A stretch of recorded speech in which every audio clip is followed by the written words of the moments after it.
Իմ ընտեղը մեղադրում են ազգի դավաճանության մեջ ու տարի 4 ամիս է ինձ այստեղ պահում են։ Ինձ մի հատ աղջիկ տենց գրել է բան արել, ես իրան գնացել եմ դիմել մեր կակեպեի պետին, ասես սենց ինձ գրում են, անեք իմ հեռախոսս, էլ ամեն ինչը։ Մի հատ բռնեցեք, որ ինչ չգրի ես սրանից։ Տենց հիմնական աշխատանք չունեի, բայց ասենք ոնց որ բան կարելի երկրապահով բանով բարձրանում էի մեր պոստերը։ Եվ ինչ էր տեղ ունենում, աղջիկը գրում էր ձեզ, ինչ էր հարցնում, ինչ տեղեկություններ էր ուզում իմանալ։ Պոստեր, մոստերի, տեխնիկայի, բանի դες բաներ։ 24 թվին ա եղել, բայց ես բռնել եմ 25 թվին։ 24 թվին որ եղել է, ես գնացել եմ մեր կակեպեի պետին դիմել որպես ռայոն։ Կարող է մի ամիս բարձրանայի, հենց էլ մեր գրուպն մի ամիս գնար, մի ամիս չգնար, հիմնական գործ չէր, էլի ասենք էլի աշխատանք չէր։ Երբ որ պոստերում մաչելն ու նոր մեզ կանչում էին բարձրացնում։ Դուք երբ որ ձեր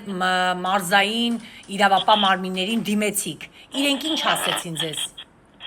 Ինձ ասեցին գնա լավ կլինի, գնա կզանգեմ կգաս, մի անգամ զանգեցի չպատասխանեց, մի անգամ է գնացի, տեղում չէր, մի քանի անգամ զանգեցի, էլի չպատասխանեց, մի օր է զանգեցի, համարս բլոկել էր։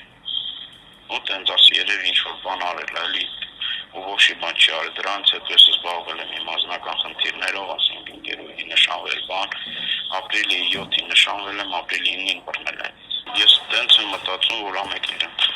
պաշտոնը բարձրացնելու համար ինձ փակեցին։ Իր անունը Նելլի էր, բայց ոնց որ այդ բանը որ Telegram-ում գրած էր, անուն չկար, 3 հատ կետ էր դրա, բայց ես ոչի բան ընդհանրապես չեմ տվել։ Քարտեզ, մարտեզ էր ուզում, բան էր ուզում, ես ոչի բան ընդհանրապես չեմ տվել, ոչի բան։ Ոնց որ սիրային կապ ա եղել սկզբից, հետո որ սկսեց դες բաներ հարցնել, ինքը ինձ ասեց ես բանից եմ, Գորիսի ստոլի խափանից եմ, Բուսարտան եմ ապրում, բանսեն։ Տարի 4 ամիս աստեի եմ։ Վերաքննիչը տված էս ամսի 6-ին է վերաքննիչից դառնա։ 15 տարի ազատազրկել են, ամերտեղի ինձ պահում են ստեղ։ Կամերայով խոսացել եմ, հենց որ ասեմ հետ հանդիպել եմ, չէ, ինքը ինձ ասեց Ռուսաստանում ապրում, ամառները գալիս եմ գնում։ Նորմալ հայերեն խոսում էր, բայց ես չեմ պատկերացնում, այլ երկրի եթերն են, նրա բանը խոսելա ձևը вообще ուրիշ ձև կա։